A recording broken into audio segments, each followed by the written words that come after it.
sorry. उसका दूसरा Timothy Chapter 1. उसका पहला अध्याय, The first 10 verses. उसके पहले 10 वचन. Okay, so the verse I especially want to talk about is verse 7. जिस वचन पर जितने भी हमने वचन पढ़े उन सब में से जो सबसे महत्वपूर्ण वचन है जिसकी ओर मैं आपका ध्यान देना चाहता हूँ, वह 7वां वचन. 7th verse. क्योंकि परमेश्वर ने हमें भय की नहीं पर सामर्थ और प्रेम और संयम की आत्मा दी है. Okay. So before we go into detail about this verse, we first need to understand the context. इसके संदर्भ को समझना जरूरी है कि हम वचन की गहराई में जाएं.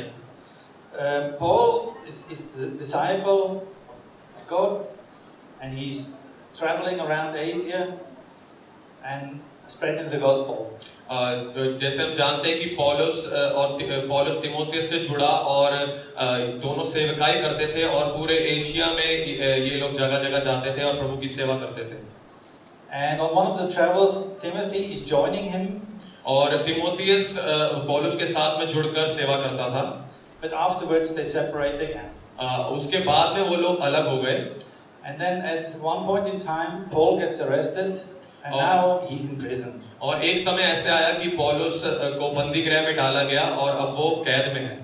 And during that he's in prison, he stays in touch with his brothers and sisters by writing letters. और वो अपने भाई बहनों के साथ में पत्रियों को लिखने के द्वारा संपर्क में था. And especially Timothy is one of his favorite disciples. और तिमोथियस उसका सबसे प्रिय चेला था. And Timothy, meanwhile, he is in Ephesus. और उस समय तिमोथियस इफिसुस में था. And he has become the leader of the church. और वो कलीसिया का एक लीडर बन गया था. But there is a lot of problems in Ephesus. लेकिन एफेसुस कलीसिया में बहुत सारी समस्याएं थी. There's a lot of immoral things going on in Ephesus. बहुत सी दूषित चीजें वहाँ पे हो रही थी. And Timothy, he's quite young, so he must be very insecure. और तिमोथियस उस समय एक जवान लड़का था, तो उसके लिए समस्या हो सकती थी. He will ask himself, why am I doing all these efforts? वो अपने आप से पूछ सकता था कि क्यों मैं इतना ज़्यादा संघर्ष कर रहा हूँ. Why is it that all my efforts don't bring any result? क्यों मेरे जितने भी मैं इतनी मेहनत कर रहा हूँ और संघर्ष कर रहा हूँ उसका कोई नतीजा मुझे नहीं दिखाई दे रहा.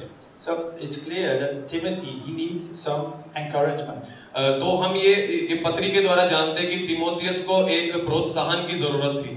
So let's see now in the text how Paul encourages Timothy. तो हम यहाँ पे देख रहे हैं कि कैसे पौलुस तिमोथियस को यहाँ पे प्रोत्साहित कर रहा है. So the first thing that Paul says in verse 3, तीसरे वचन में ऐसे लिखा है, जिस परमेश्वर की सेवा मैं अपने बाप दादों की रीति पर शुद्ध विवेक से करता हूँ, उसका धन्यवाद हो कि मैं अपनी प्रार्थनाओं में तुझे लगातार स्मरण करता हूँ. So Paul says, I'm praying for you night and day. तो पौलुस यहाँ पे ऐसे कह रहा है कि मैं रात और दिन तिमोथियस तेरे लिए प्रार्थना कर रहा हूँ. So what an encouragement this already is. तो यही बात कितने ज़्यादा प्रोत्साहन को लाता है. Have you ever experienced that somebody told you, I'm praying for you night and day? क्या आपने कभी किसी से ऐसे मिले हैं या किसी को देखा है जो आपसे ऐसे कहे कि मैं आपके लिए रात और दिन बैठकर प्रार्थना करता हूँ? This is such an encouragement when you know that people are praying for you. ये एक बहुत प्रोत्साहन की बात होती है जब हम ये बात को जाने कि लोग हमारे लिए दिन और रात प्रार्थना करते हैं. So first of all, Paul says, Timothy, don't worry. I'm praying for you night and day. तो सबसे पहली चीज जो पौलुस यहाँ पे तिमोथियस को कह रहा है वो ये है कि तू चिंता मत कर तिमोथियस, मैं तेरे लिए दिन रात प्रार्थना कर रहा हूँ. And I give your situation in the mighty hands of God. और मैंने तेरी इस परिस्थिति को परमेश्वर के सामर्थी हाथों में रखा है. And then further on, Paul has two other encouragements. और उसके बाद में हम देखेंगे कि पौलुस और भी ज्यादा तिमोथियस को प्रोत्साहित कर रहा है. In verse 5, he's talking about the mother and the grandmother of Timothy. He says, look at the faith that your mother and grandmother had. और यहाँ पे पहले 5 वचनों में पौलुस तिमोथियस की मम्मी और उसके दादी के बारे में कह रहा है और उन्हें बता रहा है कि तू उनको देख कि उनका विश्वास प्रभु में कैसा है. So basically he says, Timothy, your faith is in your genes. You have it in you. बात यह है कि तिमोथियस को पौलुस ये कह रहा है कि तू अपने विश्वास को देख जो तेरे अंदर है। And then in verse 6, और छठे वचन में Paul reminds him that Paul has been laying his hands on Timothy and gave God's blessing. और यहाँ पे छठे वचन में ऐसे लिखा है कि कैसे पौलुस ने अपना हाथ रख के तिमोथियस को एक वरदान दिया था और वो उसे उस बात को स्मरण करा रहा है। So to summarize, let's see, Paul is in prison. तो अगर हम इसे पूरा ध्यान से समझें, पूरे संदर्भ को समझें, तो हमें ये समझ में आता है कि पौलुस इस समय एक बंदी गृह में है। So his situation must be quite miserable. तो वहाँ पे जो उसकी परिस्थिति है वो बहुत खराब होगी। But despite all of this, लेकिन इन सब के बाद भी he encourages Timothy. वो तिमोथियस को प्रोत्साहित कर रहा है by telling him, I'm praying for you night and day. और ये कह रहा है कि तू चिंता मत कर, मैं तेरे लिए दिन रात प्रार्थना कर रहा हूँ। And he's reminding Timothy of all the times that he felt God's blessing. और पौलुस तिमोथियस को ये याद दिला रहा है कि तू उस समय को याद कर कि कैसे परमेश्वर ने तुझे आशीष दिया है। And then comes verse 7. और उसके बाद में 7वां वचन आता है। So let's have a look what it says in verse 7. तो 7वें वचन को मैं फिर से पढ़ेंगे। Verse 7 it talks about the gifts that God gives us. 7वां वचन ऐसे कहता है कि कैसे परमेश्वर ने हमें वरदानों को दिया है। And the first gift, first, और जो पहली बात ये है, it's very surprisingly, Paul tells us what is not a gift of God. और सबसे पहली बात जो पौलुस ये बता रहे तिमोथियस को कि क्या परमेश्वर की ओर से नहीं है। And this might sound a bit strange. और ये अचंभे की बात हो सकती है। But again, it helps Timothy in the situation that he's in. लेकिन ये जो परिस्थिति में तिमोथियस था, ये इस बात से उसको प्रोत्साहित करता है। So let's see what the verse says. Verse 7 says, "For God gave us a spirit not of fear." क्योंकि परमेश्वर ने हमें भय की नहीं। So Paul says, fear is not coming from God. तो सबसे पहली चीज जो पौलुस तिमोथियस को कह रहा है वो ये है कि भय परमेश्वर की ओर से नहीं है। And what does he mean with that? और इस बात के द्वारा वो क्या कहना चाहता है? Does it mean that we cannot have feelings of fear? क्या उसके कहने का ये मतलब है कि क्या फिर हम भय के जो हमारी कभी-कभी हम भय करते हैं, कभी-कभी डर लगता है, वो सब ना करें? I don't think so. मुझे नहीं लगता। I don't think so. Fear is a natural human feeling. भय एक इंसान का एक भाग है, उसको डर लगता है कुछ बातों। And in many situations, fear helps us to stay away from dangers. और कभी-कभी भय के कारण ही हम कुछ गलत बातों से, कुछ डेंजरस चीजों से दूर रहते हैं। So Paul is not saying we should not have any fears. तो पौलुस यहाँ पे ये नहीं कह रहा है कि हमारे अंदर किसी प्रकार का कोई भय नहीं होना चाहिए। But what he's telling us, लेकिन वो क्या कहना चाहता है वो ये है, is that there shall not be a climate or a spirit of fear. कि हमारे जीवन में कोई ऐसे भय का आत्मा ना आए या फिर कोई ऐसी भय की परिस्थिति ना आए जहाँ पे हम डर जाएं। Have you ever been in a situation where you are really scared? कभी-कभी आप कभी ऐसी किसी परिस्थिति में गए या किसी ऐसी चीज में पड़े जहाँ पे आपको बहुत डर लगा हो? Like it will take away your breath. ये आपके सांस भी आप लेना भूल जाएंगे कभी-कभी। So imagine that you are permanently in this situation that it takes away your breath. कि कभी-कभी आप ऐसी परिस्थिति में पड़ जाते हैं कि आप इतने ज़्यादा भयभीत हो जाते हैं कि आपको सांस भी लेना मुश्किल है। And this is a spirit of fear. ये है वो भय का आत्मा। And this is not coming from God. ये परमेश्वर की ओर से नहीं आता है। Because the spirit of fear will stop us from thinking and believing. क्योंकि भय का आत्मा हमें विश्वास करने में और हमें चीजों में आगे बढ़ने में एक बाधा बन जाता है। And this is not what God wants from us. और ये वो बात नहीं है जो परमेश्वर हमसे चाहता है। God wants us to live in freedom. परमेश्वर चाहता है कि हम आजादी में जिए, उसकी आजादी में। He wants us to grow and develop. वो चाहता है कि हम बढ़ोतरी की ओर जाएं and not live in a spirit of fear. और हम भय के आत्मा में ना रहें। So the first part is already an encouragement. The spirit of fear is not a gift of God. तो ये पहली ही बात तिमोथियस के लिए प्रोत्साहन की बात थी कि भय का आत्मा परमेश्वर की ओर से नहीं आता है। And then we have a look now at what are the gifts of God. अब हम देखेंगे कि परमेश्वर के वो वरदान क्या है जो परमेश्वर की ओर से आते हैं। And the first one Paul talks about is the power. और जो सबसे पहली चीज है वो है जो पौलुस बात करता है वो है सामर्थ। Power is a gift of God, and we can use it to take away the spirit of fear. और जो ये सामर्थ्य शब्द है ये परमेश्वर की ओर से आता है जो परमेश्वर ने हमें दिया है और यही चीज है जिसके द्वारा हम सारे भय को अपने जीवन से हटा सकते हैं। When we are in the same situation as Timothy, we might say, this is all useless. I cannot help anything here. आप भी कभी-कभी ऐसी परिस्थितियों में पड़ सकते हैं जैसे तिमोथियस था और वो ये बोला होगा कि ये सब कुछ बेकार है, मैं क्यों इस परिस्थिति में आया, लेकिन यहाँ पे वचन हमें कुछ और बताता है। And now, my dear brothers and sisters, Paul says, power, that is a gift of God. और यहाँ पे पौलुस ये कह रहा है कि वो सामर्थ जो परमेश्वर का एक वरदान है, उसकी सामर्थ वो उसको अपने जीवन पर लागू करने की जरूरत है। And I have a small illustration of the power of God. और मैं एक छोटा सा उदाहरण देना चाहता हूँ परमेश्वर की सामर्थ के बारे में। This is a hammer. ये एक हथौड़ा है। Maybe it's a Swiss hammer, I don't know.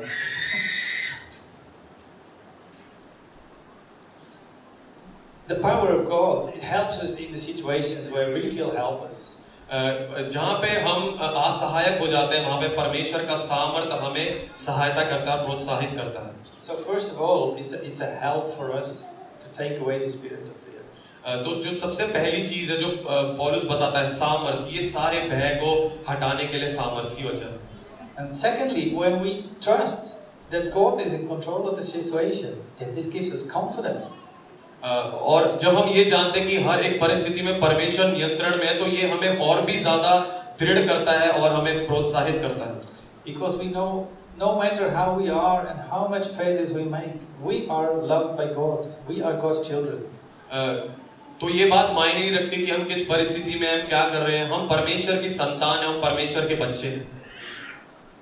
And thirdly, the power gives us courage. और तीसरी चीज जो सामर्थ हमारे जीवन में करती है वो हमारे अंदर एक दृढ़ता को लेकर आता है। The courage that we need to face the situations that we are in. कहीं भी किसी भी परिस्थिति में उसके सामने खड़े रहने के लिए हमें दृढ़ करता है। So it gives you the courage to go left when all the people go right. वो हमें दृढ़ करता है, हमें सामर्थ्य देता है वो बात कि अगर लोग बाएं जा रहे हैं तो हम दाएं जाएं। Or it gives us the power to say no और हमें when everybody says yes. और ये हमें सामर्थ्य देता है कि जब सब लोग हाँ कह रहे हैं तो हम ना कह सकें। So power is clearly a gift of God.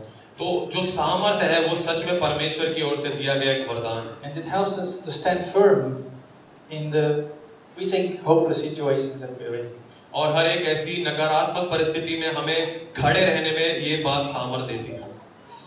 And then verse 7 continues, because power alone is not the only gift that God gives us. और सातवें वचन आगे और बढ़ता है क्योंकि सामर्थ्य ही नहीं है जो परमेश्वर हमें वरदान के रूप में देता है, और भी चीजें हैं जो परमेश्वर हमें देता है। This is the second gift that God gives us. और वो है ये दूसरी चीज जो परमेश्वर हमें देता है। I don't need to explain this. This is love. मैं इसको बताना नहीं चाहता, हम सब जानते हैं, और वो है प्रेम। With power alone, we cannot handle the situations that we're in. जिस भी परिस्थिति में हम हैं, सामर्थ्य ही काफी नहीं है उस परिस्थिति पर जय पाने के लिए, हमें प्रेम की भी आवश्यकता है। God does not want us to use force all the time. God does not want us to use force all the time. परमेश्वर ये नहीं चाहता कि हम हर चीज में सामर्थ्य का इस्तेमाल करें।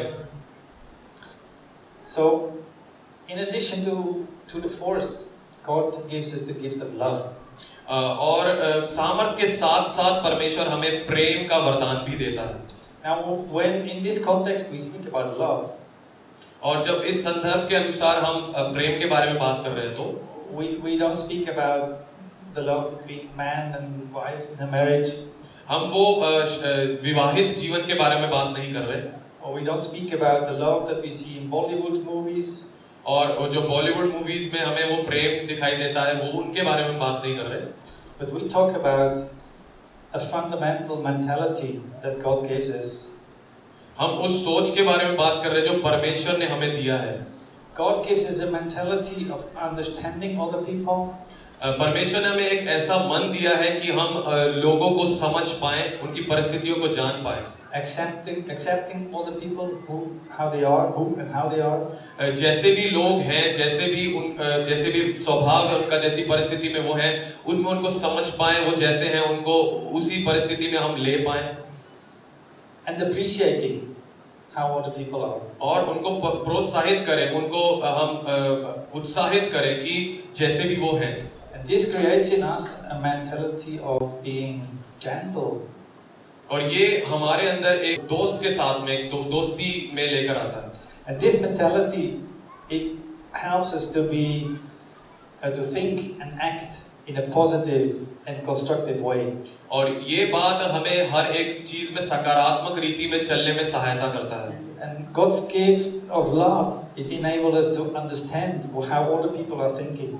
और ये जो प्रेम है, इसके द्वारा जो लोग सोच रहे हैं, जिस परिस्थिति में लोग हैं, उन्हें उस परिस्थिति में समझकर उन्हें समझाने में हमारी सहायता करता है. And it helps us that we have an eye for the need of others.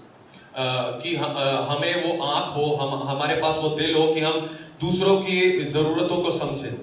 So now we have seen the first and the second gift of God. और तो हमने देखा कि पहला जो सामर्थ था, जो परमेश्वर का वरदान था, और प्रेम जो दूसरा वरदान है. We've seen the hammer and we've seen love. हमने वो हथौड़े को देखा जो सामर्थ को दर्शाता है, और हमने वो दिल को देखा जो प्रेम को दर्शाता है. And everybody now understands that when you are, for instance, when you are in a conflict situation. और हमें ये बताता है कि हमें कैसे रहना है कि जब हम ऐसी परिस्थितियों में जाते हैं. तो You can use both gifts. हम ये दोनों वरदानों का इस्तेमाल कर सकते हैं. You can use the hammer. हम सामर्थ का भी इस्तेमाल कर सकते हैं. And you could say, this is my position and I will not go away from that. और हथौड़े को मारते हुए हम ये कह सकते हैं कि मैं इस परिस्थिति से नहीं भागूंगा, मैं इसका सामना करूंगा. Or you can think, well, maybe I first ask the other how he thinks about it. या फिर मैं किसी दूसरे से पूछ सकता हूँ कि चलो मैं दूसरे से पूछ के देखता हूँ कि वो इस परिस्थिति के बारे में क्या विचार करता है. And try to understand how he wants to solve the problem. और ये जानूं कि वो व्यक्ति कैसे इस बात पर जय पाया. So then you might think, how do these two fit together, the hammer and love? और इन दोनों को इस्तेमाल करना मैं अपने जीवन में सीख जाऊं. How shall I use these two gifts at the same time? How shall I do that? कि मैं इन दोनों वरदानों को कैसे एक ही समय पर इस्तेमाल कर सकता हूं. And then that's why this verse for me is so perfect. And comes the third gift that God gives us. और जो सबसे आखिरी है और जो सबसे अच्छा है, जो तीसरा वरदान है. The third gift. Yes, जो तीसरा वरदान है. Yeah, in the verse it says self-control. वो संयम का आत्मा के बारे में बताता है. In many cases, you can also translate this with wisdom. अलग ट्रांसलेशंस में हम इसे समझ कह के भी, बुद्धि कह के भी कह सकते हैं. So this is so perfect. God gives us power, God gives us love, and God gives us the wisdom to handle these both gifts. और कितने सुंदर बात है कि परमेश्वर हमें सामर्थ भी देता है, परमेश्वर हमें प्रेम भी देता है, और परमेश्वर हमें बुद्धि भी देता है कि हम इन दोनों वरदानों को कैसे इस्तेमाल अपने जीवन में कर सकते हैं. And the illustration that I have for this is the balance. और तीसरा जो ये उदाहरण है, ये तराजू, ये बैलेंस को दिखाता है. So when we speak about a wise person, तो जब हम किसी बुद्धिमान व्यक्ति के बारे में बात करते हैं, तो then in general we speak about somebody that in difficult situations he or she handles with care. तो हम ये चीज समझते हैं कि किसी भी परिस्थिति में जब वो व्यक्ति रहा होगा तो उसने कैसे उस परिस्थिति में एक नम्रता के साथ में वो कार्य किया होगा उसने अपने जीवन में. So the person that we generally call a wise person, तो हम किसी को भी जब एक बुद्धिमान व्यक्ति कहते हैं तो he or she uses this balance that I illustrated before. तो वो इस तराजू का इस्तेमाल करते हैं कि कैसे सामर्थ को और प्रेम को एक ही जगह पे इस्तेमाल करना है. A person that is using his wisdom means that he is taking into consideration the consequences of how he is acting. और ये बात ये जो संयम का जो आत्मा है इस समय ये जानते हैं कि कैसे वो अपनी परिस्थिति में कैसे वो प्रतिक्रिया कर रहा है, उसे क्या करना चाहिए इस बात को दिखाता है. So this person this person uses this balance before he's acting. तो ये संयम हमें ये सिखाता है कि हमें कैसे चीजों को तराजू की तरह बैलेंस करके किसी भी परिस्थिति में कार्य करना है. So this might mean that in the situation that we had before, this conflict situation, तो हमारे कोई भी परिस्थिति हमारे जीवन में ऐसी हो सकती है जो हम कहेंगे कि ये बहुत खराब परिस्थिति है. in one situation you might use your hammer. तो उस परिस्थिति में शायद हम अपने सामर्थ को इस्तेमाल कर सकते हैं, वो हथौड़े को इस्तेमाल कर सकते हैं. Because the situation forces you to do so.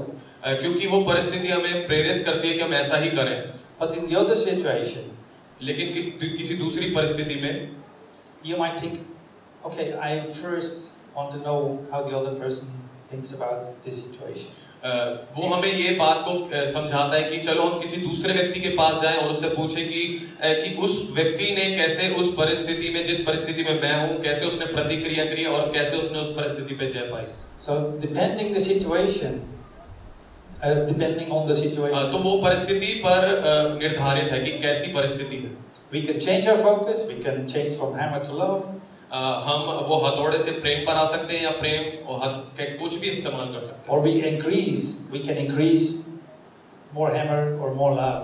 और हम वो और सामर्थ को बढ़ा सकते हैं या फिर और प्रेम को इस्तेमाल कर सकते हैं. हम क्या इस्तेमाल करना चाहते हैं वो उस परिस्थिति के हिसाब से डिपेंड करता है. And these are all the gifts that God is giving us. और वो है वो वरदान जो परमेश्वर ने हमें दिया है. Now our best example of a person who applied this balance, और ये जो सबसे सिद्ध उदाहरण है जो एक व्यक्ति के बारे में बताता है कि जिसने इन सारे वरदानों को अच्छी रीति पे इस्तेमाल किया है, of course it's Jesus. और वो है यीशु मसीह. I mean there's so many examples in the Bible. हम बहुत सारे उदाहरणों को वचनों में देख सकते हैं. Where on the one hand Jesus is using his force. हम वहाँ पे देखते हैं कि कई स्थानों पे यीशु उस सामर्थ को इस्तेमाल करते हैं. And on the other side, he's always using his love. और दूसरी जगह पे हम ये देखते हैं कि वो हमेशा अपने प्रेम को प्रकट करता रहता था. There's so many examples in the Bible. There's also an example in the second chapter of Timothy. और ऐसे और भी बहुत से उदाहरण हैं और ऐसा ही एक और उदाहरण दूसरा तीमुथियुस की पत्री में ही है. So it's getting very practical when Paul says to Timothy, remember Timothy is in a situation in Ephesus. There is a lot of immoral things. और वो ये बात याद दिला रहा है कि जहाँ पे तीमुथियुस एक ऐसी एफेसुस में कलीसिया में बहुत सारी परिस्थितियों में फंसा हुआ है. तो And one of the things that's happening is false teaching. और वहाँ पे जो गलत शिक्षाएं हो रही थी उनके बीच में. And Timothy is in a situation where he thinks, okay, how do I handle people that do false teaching? और तीमुथियुस उस परिस्थिति में ऐसा सोच सकता था कि मैं कैसे इन लोगों का सामना करूं जो एक गलत शिक्षाओं को फैला रहे हैं. Should I use my hammer or should I love them? और उसको ये समझ में नहीं आ पा रहा था कि क्या वो सामर्थ को इस्तेमाल करे, फोर्स का इस्तेमाल करे या फिर वो प्रेम को दिखाए. And then comes Paul with very concrete advice to Timothy. और उस परिस्थिति में पौलुस एक बहुत ही अच्छे प्रोत्साहन के साथ में तीमुथियुस को समझाता है. First of all, he says, stand firm about the gospel of Jesus Christ. और सबसे पहली बात वो ये कहता है कि तू दृढ़ खड़ा रहे जो सुसमाचार परमेश्वर ने यीशु मसीह के द्वारा हमें दिया है. So when somebody comes to you and denies Jesus Christ, then stand firm. That's what Paul says. तो कोई भी व्यक्ति आके अगर यीशु मसीह का इनकार करता है तो तू उस बात को हटा के अपनी उस जो तेरे को मसीह ने दिया है उस बात पे दृढ़ खड़े रहना. But then also Paul says, in other situations where there are useless discussions, when people just want to talk about things and there is no sense in their discussion. और पौलुस ये कह रहा है कि जब इतनी सारी बातें डिस्कस की गई उन सब डिस्कशन के बीच में, then go away, just go away. जो लोग ऐसे झूठी शिक्षाएं फैला रहे हैं, वो ये कह रहा है कि तू उन बात से चले जा, हट जा. And then at the end of the chapter, then Paul says, don't use power, but be friendly, be patient, be correct. और पौलुस यही बात तिमोथेयुस को समझा रहा है कि तू हर परिस्थिति में संयम रख और हर परिस्थिति में तू धीरज को धरा रहे.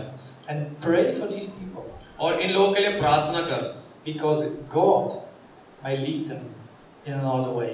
और परमेश्वर उन्हें एक अलग रीति में लेकर आएगा. So this is wisdom.